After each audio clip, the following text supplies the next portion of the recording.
자, 여러분들이 구슬땀 흘리며 노력한 쌀을 수확한 다음에 창고에 잘 옮겼는데 어느 날 참새 몇 마리가 쌀을 훔쳐간 이후로 땅 주인이 농사 기술과 수확한 쌀을 모두 내놓으라고 한다면 어떻게 하실 건가요? 거기에 모자른 듯 주인이 수확한 쌀을 모두 본인 창고로 옮기기 위해 창고까지 새로 지으라고 요구한다면 어떻게 하시겠습니까? 조금 극단적인 비유를 드렸는데 현재 이런 일이 벌어지고 있는 라인 야후입니다. 라인 야후는 각각 네이버와 소프트뱅크가 5대5의 지분으로 운영되고 있는 합작 회사입니다. 한국, 일본 양 국가 간의 이슈로 변질될 수도 있는 이 문제는 정치적, 경제적인 문제를 넘어서 감정적인 문제까지로도 좀 나타나고 있긴 한데 많은 미디어에서 이에 대해서 앞다투어 이슈를 전했는데 테크 언박싱에서는 기술적인 이슈에 대해서 좀 더 살펴보도록 하겠습니다. 2024년 5월 두 번째 테크 언박싱 라인 야후의 지분 분쟁입니다. 자, 지금까지 너무나도 많은 뉴스들이 쏟아져 나왔습니다. 라인 야후에 대한 이슈는 기업과 기업의 문제를 넘어선 국가와 국가의 문제로 커지게 될까봐 우려스러운 부분도 좀 있습니다. 많은 사람들이 이제 라인 야후의 이슈는 상당히 오래전부터 존재했었고 이제야 올 것이 왔다라고 판단하시는 분들도 계십니다. 왜 이렇게 갑자기 이 이슈가 커지게 되었는지 기술적인 문제로 저희는 접근해서 살펴보겠습니다. 라인의 히스토리에 대해서 간단하게 먼저 살펴볼게요. 자, 라인 같은 경우는 2011년도에 네이버 톡을 출시하면서 같은 해 6월에 라인이 출시됩니다. 자, 이 라인이 개발됐던 거는 그때 당시 2011년도에 발생했던 동일본 대지진 당시에 이해진 의장이 여기서 통신 두절이 된 것에 대해서 영감을 받아서 개발하는 것을 착수했다고 합니다. 사실 이때 당시에 국내 사정은 2011년도에 카카오톡이 이미 국민 메신저로 많이 시장 점유율을 가져가고 있었고요. 자, 그러면서 라인 같은 경우는 일본에서 선점을 좀 시작하게 됩니다. 그리고 나서 2014년도에 목표가 연내 5억 명 이상의 가입자를 유치하는 것을 목표로 합니다. 연내 5억 명 이상이었는데 이때 당시에 가입자 수가 약 3억 7천만 명 정도 되고 있었고요. 이 3억 7천만 명이라고 하는 것은 당연히 국내와 일본만 포함한 것이 아니라 동남아에 있는 여러 국가들을 포함한 가입자 수를 의미합니다. 네, 여기에서 이제 라인이 좀 더 확장을 하게 되는데 바로 무슨 이슈가 있었냐면 야후재팬과 경영통합을 진행하게 됩니다. 2019년도 11월에 라인과 Z홀딩스의 경영통합이 이루어지게 됩니다. Z홀딩스는 현재 라인 야후가 함께 소프트뱅크랑 통합하게 된 A홀딩스의 전신이고요. 네, 이때 당시에 네이버와 소프트뱅크는 핀테크 시장 점유율 때문에 엄청나게 출혈 경쟁을 많이 일으키게 됩니다. 이 두 회사가 이제 경영 통합을 하게 된 가장 큰 이유 중에 하나라면 야후는 일본 내에서 이 검색과 포털 사이트의 점유율이 상당히 높고 라인의 경우는 메신저로서 점유율이 압도적이었습니다. 야후 같은 경우는 메신저에 대한 분야 이런 분야에서는 경쟁력이 좀 낮고요.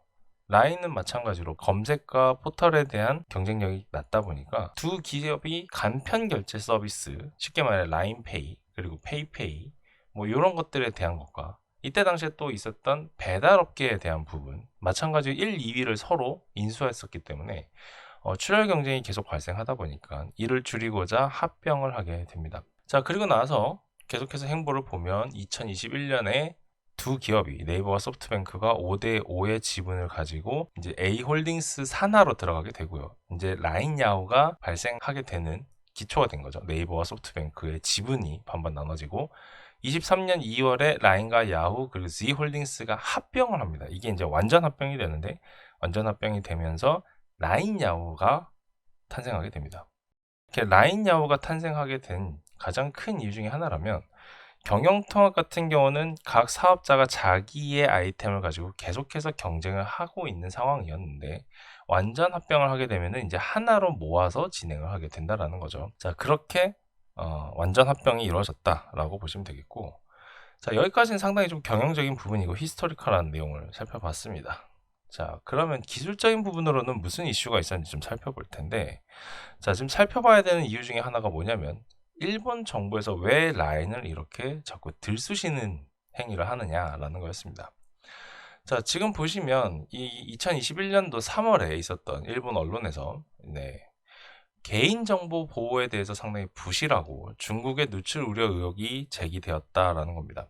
네, 일본 언론 중에 이제 유명한 메이저가 이제 아사히가 있죠. 근데 여기에서 보면 이 아사히에서 주장한 내용이 1월부터 감시하는 업무를 일본에 위탁했는데 이 위탁 업체가 다시 중국으로 재위탁이 되었다라는 겁니다.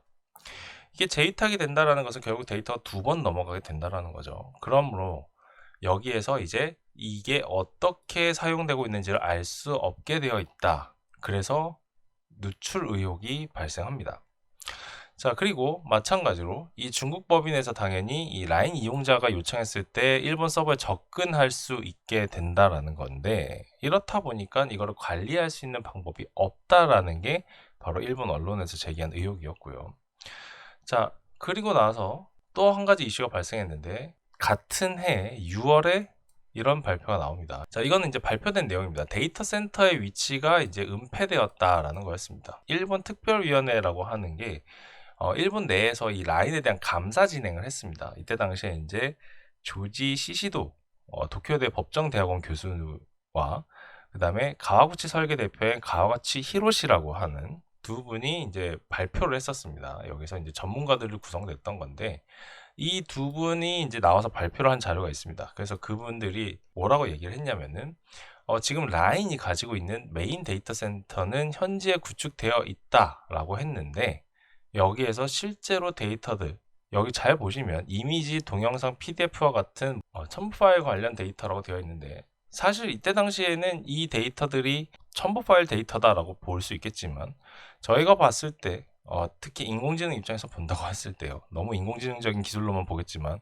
이런 데이터들이 사실은 비정형 데이터들이죠. 그래서 개인정보를 제외하고 나머지 데이터들, 뭐 텍스트 데이터나 이런 채팅 데이터 이런 거 아니고 그냥 이미지, 동영상, PDF 같은 첨부 파일 관련된 데이터가 전부 다 한국에 있었다. 뭐 이렇게 나와 있습니다. 여러 가지 이유가 있을 수 있겠죠. 첫 번째, 대규모 서버를 일본 내에 구축하는 게 어려웠을 수도 있고요. 아니면 이 자체에 대해서 정말로 안일하게 판단했을 수도 있습니다. 데이터 센터 자체를 일본에 설립하는 것에 대해서 크게 고려하지 않았을 수도 있죠. 근데 자세한 내목은 둘째 치더라도 일단 이 특별위원회에서 발표했던 내용 자체가 데이터가 일본에 없다라는 부분이었습니다. 2013년도에 주요 개인정보, 중요한 내용이죠. 개인정보는 일본 데이터 센터에 저장이 되어 있던 상태였고 15년도에는 당연히 여러 센터를 보유하고 있다. 근데 메인 서버는 일본에 있다. 개인정보는 법률에 따라 관리된다. 그렇죠. 이제 라인이 일본에서 운영을 해야 되니까 일본 법에 따라 관리를 했겠죠. 그리고 라인을 구성하는 주요 서버는 일본에 있고 일본 법률에 따라 운영된다. 이런 것들을 다 발표를 했습니다. 이게 이제 당연히 위원회에서 조사한 결과를 발표를 한 사실입니다. 그러니까 여기서 이제 문제가 됐던 부분은 바로 요거죠. 이렇게 파일 데이터들이 일본에 없다라는 부분. 요거죠. 자, 이래서 이제 계속해서 일본 언론과 정부에서 계속 라인에 대해서 집중적인 감시를 합니다. 근데 이제 라인에서는 발표를 해주죠. 뭐냐? 우린 3년에 걸쳐서라도 뭐 이렇게 한국에서 일본으로 데이터를 이전할 거다. 그러니까 정부 신뢰라고 하는 건 일본 정부의 신뢰를 의미하는 거겠죠. 왜 일본 정부의 신뢰에 대한 부분을 얘기를 하냐면은 라인이 아무래도 일본 내에서 점유율이 높고 지금 우리가 흔히 카카오톡에서 특히 많이 하는 것 중에 뭐 본인 인증을 한다든지 핀테크라든지 알림이라든지 뭐 이런 것들을 많이 봤잖아요. 마찬가지로 라인이 일본 정부에서 발급하는 행정에 대한 부분의 알람들을 라인을 통해서들 많이 진행을 했었는데 앞에서 계속 의혹 제기들이 계속 발생하다 보니까 이런 부분의 신뢰도가 자꾸 떨어지게 되니 이제 라인에서는 이런 데이터들도 전부 일본으로 이관하고 여기서 셋업하겠다라고 얘기를 한 겁니다. 그래서 이제 이거에 대해서 스케줄을 전부 다 발표를 했습니다. 이게 이제 목표겠죠, 사실. 목표를 한다라는 거였고, 아직까지 이제 진행하고 있는 부분도 있었을 거고요. 그쵸. 24년도 상반기라고 했으니까 이제 올해 상반기 얼마 안 남았지만, 뭐 이때까지 옮기겠다 하는 것들이 있었고, 지금 이렇게 나와 있는 것들, 네. 그러니까 기존에는 다 한국 데이터 서버로 옮겨놨던 것들이기도 하고, 일본에 있는 것들도 있고, 뭐 이런 거였는데, 이거 싹 다 이제 일본으로 넣겠다. 뭐 이런 얘기 겠죠. 자, 그래서 신뢰도를 좀 챙겨 보려고 했습니다. 라인에서. 이렇게라도 저희가 할 테니까 믿고 사용하시라. 그런 거였는데 문제가 발생해 버립니다. 바로 40만 명의 개인정보 유출이 발생을 해 버렸습니다. 네, 실제로 발생한 일이고 자, 여기에서 보면은 사이버 공격을 받았다. 그리고 그로 인해서 개인정보 뭐 이런 게 유출된 거 아니냐 이렇게 돼 있었는데 사실 이때 당시에 이 개인정보 유출이라고 하는데 중요한 내용들은 유출은 안 됐다고 합니다. 다행히 뭐 무슨 채팅 내용이라든지 민감 정보라든지 이런 것들까지는 안 들어갔는데 그래도 어느 정도 어떤 내용들이 조금 이렇게 해킹이 됐다라는 거죠. 자, 그래서 이걸 가지고 이제 라인 야후에서는 대응을 하고 보고를 하게 됩니다. 정부에 이러이러한 상황이 이렇게 발생했던 거고 그래서 앞으로 어떻게 하겠습니다라고 하는 형태로 보고를 하게 되고 그에 대한 이제 보고를 제출을 했고 근데 좀 결론적인 얘기지만 그게 마음에 안 들었던 겁니다. 일본 총무성 측에서는 데이터를 한국으로 보내고 하는 일들이 자꾸 생기니까 조금 마음에 안 든 거였죠. 자, 일단은 내용을 좀 더 살펴보겠습니다. 어떻게 해서 개인정보가 유출이 됐느냐. 네이버 같은 경우는 한국의 가장 대표적인 IT 기업이고 현재 지금 네이버에서 데이터 센터를 구축해서 보안 신뢰성에 대한 부분으로 많이 홍보를 하고 있습니다. 네이버 클라우드 서비스를 통해서 우리는 데이터를 안전하게 보관하고 있다를 나타내주고 있는데 아시다시피 네이버 같은 경우에는 데이터 센터를 각 춘천 각 세종을 통해서 보관해 놓고 여기에서 데이터들을 전부 다 이제 관리하고 있습니다. 이 각 춘천 각 세종 하는데 왜 각이라는 이름을 썼느냐? 8만 대전경이 합천 해인사에 있다라는 건 잘 알고 계시죠? 각이라고 하는 것은 절의 경전이나 책이나 목판 같은 것들을 이제 보관하는 보관 건물입니다. 그래서 그 이름을 따와서 네이버에서는 자기네들 클라우드 데이터 센터를 이제 각이라는 이름을 지어둔 거고요. 자, 근데 좋습니다. 이 지금 클라우드 센터는 무사고 10년째다라고 하면서 이제 홍보도 많이 하고 하는데 그런 상황에서 도대체 어떻게 라인이 해킹을 당했느냐?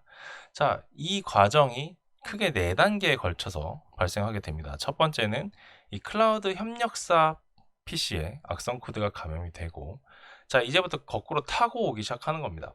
작업 클라우드 서버에 악성 코드가 감염이 된 다음에 그 클라우드 서버를 통해서 해커가 침투를 하고 그 다음에 라인 야후 시스템까지 침투를 하게 됩니다. 근데 사실 좀 저는 놀라운 게 여기까지 침투했으면은 다른 네이버 서비스들도 많을 텐데 왜 라인 야후 시스템으로 들어갔을까라는 부분도 조금 의아한 거긴 한데 네, 그런 의혹 제기하지 않도록 하고요. 사실 기반으로 얘기하자면 어쨌든 라인 야후 시스템을 침투를 했고 거기서 앞서 보신 대로 40만 이상 최종적으로는 53만 건이라고 나와 있는데 네, 어쨌든 그렇게 해킹이 된 겁니다. 자, 이렇게 해서 거꾸로 타고 가서 일본으로 갔다라는 거고요. 이에 따라서 일본에서는 이제 라인에게 압박을 주기 시작했던 건데 사실 이 일본이 이런 개인정보 해킹에 대한 부분으로 조치를 취한 게 조금 차이가 있습니다. 어떻게 보면 차별이 조금 있을 수 있는데 예전에 조금 된 얘기긴 하지만 2018년도에 이 페이스북에서도 마찬가지로 개인정보 유출이 발생했습니다. 2018년도에 있었던 일이고요. 자, 그래서 마찬가지로 일본 총무성에서 이 페이스북에 마찬가지로 어떻게 하십시오라고 이제 얘기를 했는데 뭐 첫 번째로는 뭐 좋아요 버튼에 대한 부분, 두 번째는 이 8,700만 명의 데이터에 대해서 빼돌린 거에 대해서 어떻게 대응해라라는 부분과 그다음 세 번째는 이 해킹에 대한 대응, 2,900만 명의 개인정보 유출된 것으로 된 것에 대한 일본인도 피해를 봤을 수 있다. 그러니까 사실상 일본인들이 얼마나 피해를 받는지 모르겠지만 여기에 당연히 일본이 있지 않겠냐. 그러니까 원인 규명과 재발 방지를 해라. 이렇게 얘기를 한 겁니다. 근데 조금 의아하죠. 네. 뭐 페이스북이 일본에 지사가 없을 수도 있겠지만 라인에게 조금 하는 행동과는 좀 다르긴 하죠. 경제적인 부분이나 정치적인 부분은 빼고 그냥 이렇게 원인 규명 재발 방지 어떻게 보면 맞는 말이죠. 필요한 부분이니까 이거에 대한 해결 방안을 제시하라라고 한 겁니다. 자, 근데 이제 왜 의아한 거냐면 라인 같은 경우에는 해킹을 당했다. 개인정보가 유출됐다. 그 건수가 53만 건이다. 뭐 이렇다고 했을 때 그것에 대해서 어떻게 방지하겠습니다라고 보고를 했음에도 불구하고 이상하게 너무 강경책으로 나온다라는 거죠. 그 강경책으로 나오는 것 중에 이제 제일 이슈가 되는 부분이 바로 지분을 바로 다 털고 나가라라는 식인 건데 좀 더 기술적으로 좀 생각했을 때 이 타이밍에 무슨 일들이 있었는지를 좀 보면 네이버 같은 경우에는 23년도 7월에 이 발표를 합니다. 바로 클로버 X에 대한 발표를 진행하게 됩니다. 네이버에서 이제 자체적으로 개발한 생성 AI, 그러니까 LLM이죠. 그래서 대규모 자연어 처리에 대한 모델을 생성한 것을 발표를 하게 됩니다. 이제 여러분도 잘 아시는 하이퍼클로버 X가 발표가 됐고, 이 하이퍼클로버 X 같은 경우는 파라미터의 개수가 대충 한 2040억 개 정도 됩니다. 그러니까 한국에서, 그리고 라인의 모기업인 네이버에서 이런 생성 AI를 개발을 했다라는 것 자체가 상당히 놀라움이었죠. 이 클로버 X라고 하는 것 자체가 그러면 이제 한국에서 저 개발한 AI가 일본으로 들어오겠다.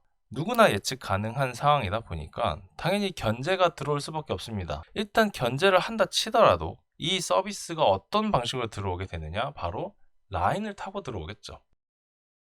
라인에 AI를 붙여서 들어오게 될 거고, 당연히 서비스는 라인을 타고 퍼지게 될 거고, 사람들은 많이 이용하겠죠. 그리고 실제로 이미 라인을 통해서 이 기술들을 많이 사용을 하고 있기도 합니다. 여러분들께서는 잘 모르실 수도 있지만 저 같은 경우도 한번 사용해 본 적이 있거든요. 라인웍스라고 하는 사내에서 사용하는 인트라넷 같은 건데, 이거를 당연히 일본에서도 선호하죠. 라인을 이용해서 하는데 여기 AI 기술이 덧붙습니다.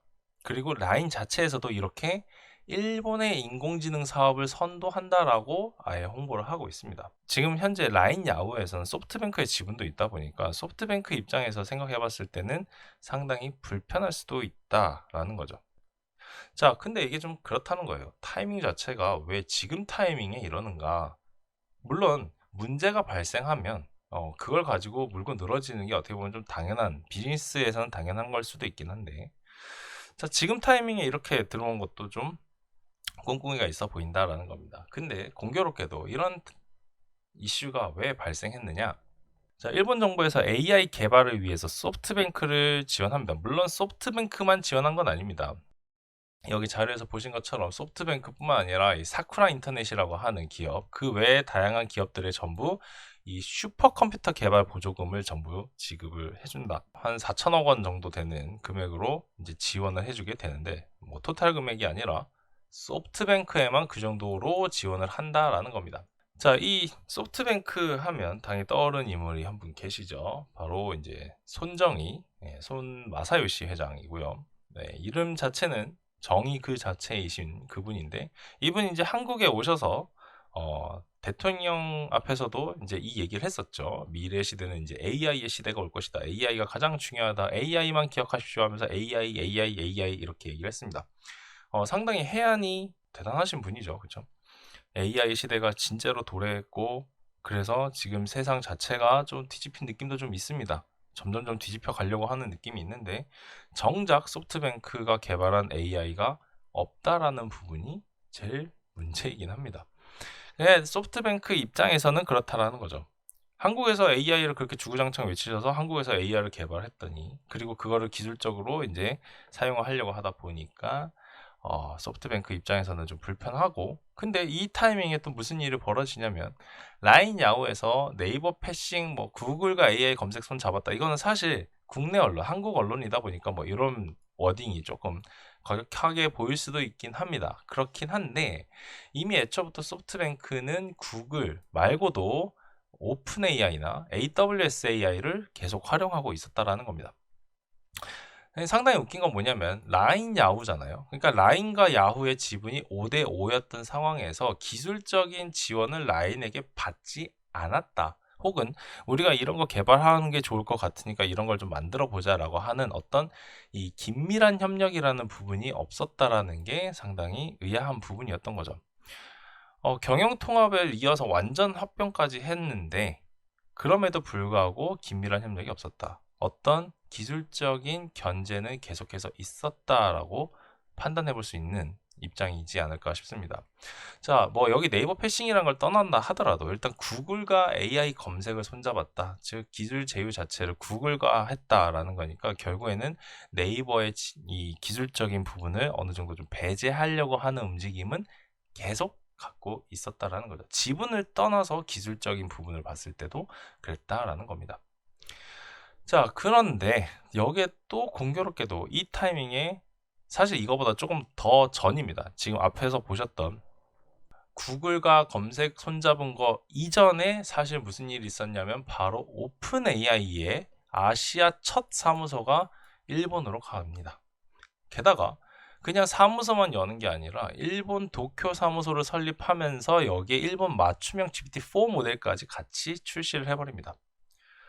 상당히 무서운 게 이게 그렇게 그냥 맘먹은 대로 되느냐 한다면은 절대로 불가능하긴 한데 이 형님들은 또 해냅니다. 이 오픈 AI 형님들은 이걸 또 해냅니다. 그래서 일본어 모델을 아예 만들었고 심지어 이 모델이 기존의 GPT-4 터보보다도 더 빠른 속도를 가지고 있다라고 합니다. 얼마나? 3배나 빠른 속도를 가지고 있다. 상상을 초월하는 속도로 개발을 계속 하고 있는데 일본어 맞춤형 GPT-4 모델이 개발이 된다고 하니까 당연히 일본 내에서는 환대를 받을 수밖에 없죠. 그런데 한 분은 환대하기 좀 힘들죠. 바로 손정희 회장이 그렇죠. 소프트뱅크 내에서는 생성형 AI가 없습니다. 그러다 보니까 이 AI라고 하는 시장에 소프트뱅크는 계속해서 투자를 때려박기 시작합니다. 이미 1784억 원 정도를 투자를 했고 추가로 1조 3380억 원 상상이 안 될 정도의 금액으로 투자를 하고 있는데 이걸 이제 추가로 이제 투자한다는 거죠. 그리고 나서 이 소프트뱅크의 입장에서 발표한 것은 우리가 개발하고자 하는 모델 파라미터는 1조 파라미터 수준인데 이게 GPT-4의 수준 정도 된다라는 겁니다. 즉 우리가 오픈 AI에서 만드는 그 AI보다 혹은 그 AI만큼 이런 AI를 만들 것이다 라는 겁니다. 기존은 계속 미국 글로벌 기업들이 만들어낸 AI 가지고 쓰고 그거 개량하고 했던 거를 우리 이름으로 소프트뱅크라는 이름으로 AI를 만들어내야지 라는 거죠. 이 야망, 이 포부가 계속 저변에 깔려 있었던 상태라는 겁니다. 자, 근데 이제 아무래도 계속 의아한 것은 그게 라인과 무슨 상관이 있냐라는 건데 인공지능 개발의 가장 핵심적인 부분이 바로 데이터입니다.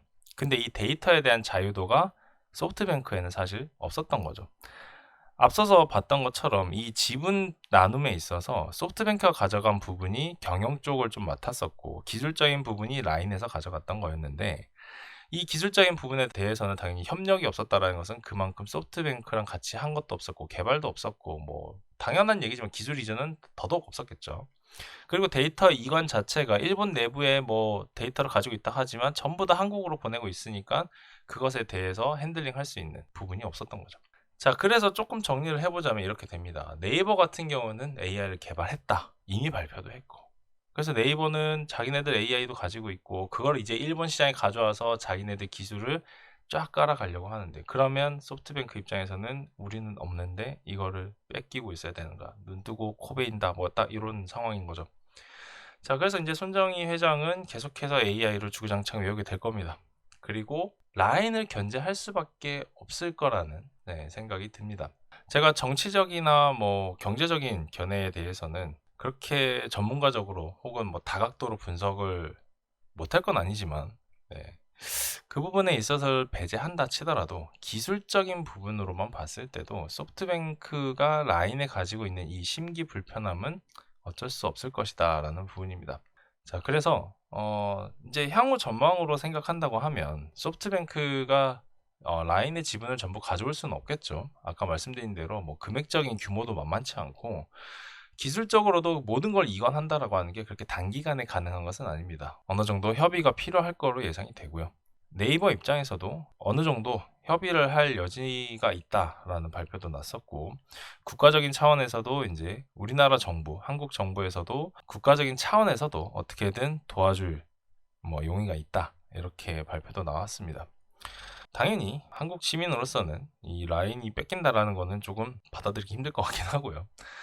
자, 그걸 떠나서더라도 어떻게 보면 좀 이제 감정적인 걸 내세운다고 하면은 이제 일본 측에서는 너무 날강도 심보를 내세우는 것처럼 보일 수도 있고 뭐 경제적인 것도 마찬가지일 수 있습니다.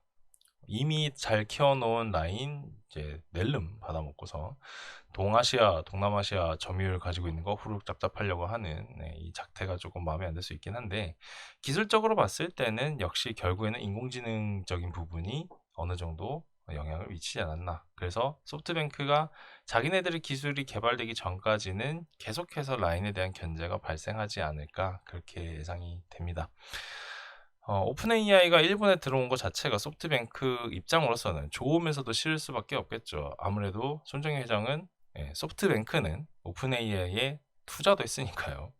좋으면서도 싫은 부분일 텐데 모쪼록 사실 좀 더 긴밀한 협력이 발생해서 뭐 한국과 일본, 뭐 네이버와 소프트뱅크, 라인과 야후 전부 이제 어느 정도 기술 진보가 더 일어나는 게 저는 더 훨씬 더 좋을 거라 생각하지만 아무래도 이 기업과 기업 간의 경쟁에 있어서는 협력이 좀 어렵지 않을까 뭐 이렇게도 생각이 듭니다. 네, 2024년 5월 두 번째 테크 언박싱 여기까지 진행하도록 하겠습니다. 감사합니다.